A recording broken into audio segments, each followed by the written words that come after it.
Hello అందరికీ! ఈరోజు నేను ఆలు మసాలా కర్రీ చేయబోతున్నాను. దానికి కావాల్సిన వెజ్జీస్ అన్నీ కడిగేసి, నరికేసి, అలా ఆనియన్స్ మాడినట్టు అయ్యాక టొమాటోస్ వేసేసుకొని, పసుపు తగినంత, ఉప్పు తగినంత, కారం తగినంత వేసేసుకొని, తర్వాత చూపించేది మా మమ్మీ వింటేజ్ మసాలా చాలా చాలా బాగుంటుంది. నా ఫేవరెట్. అది వేసేసుకొని అలా కలిపేసి, ఈ గ్యాప్లో మా ఆయన ఖాళీగా చూడలేక మా ఆయనకు కూడా ఒక పని చెప్పేశానండి. చూడండి పని చేస్తుంటే ఎంత క్యూట్గా ఉన్నాడో. చెప్తున్నాడు అప్పుడప్పుడు, తప్పులేదు. అయినా మా ఆయన నాకు చాలా హెల్ప్ చేస్తాడు, సపోర్టివ్గా ఉంటాడు ప్రతి దాంట్లో. అండ్ నెక్స్ట్ కర్రీ దగ్గరికి వెళ్ళిపోదాం. ఆలు వేసేసి కలిపేసి ఒక గ్లాస్ వాటర్ పోసేయండి.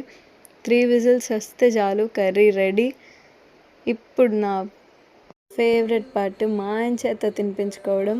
ఈ కర్రీని ఇప్పటికీ ఒక 20-30 టైమ్స్ చేసి ఉంటాను, కానీ ఈసారి చాలా బాగుందంట. అడగకుండానే చెప్తున్నాడు. ఎంతైనా అడగకుండా చెప్తే చాలా బాగుంటుంది కదా మనకు కూడా. అండ్ నెక్స్ట్ మినీ వ్లాగ్లో కలుద్దాం. Bye bye.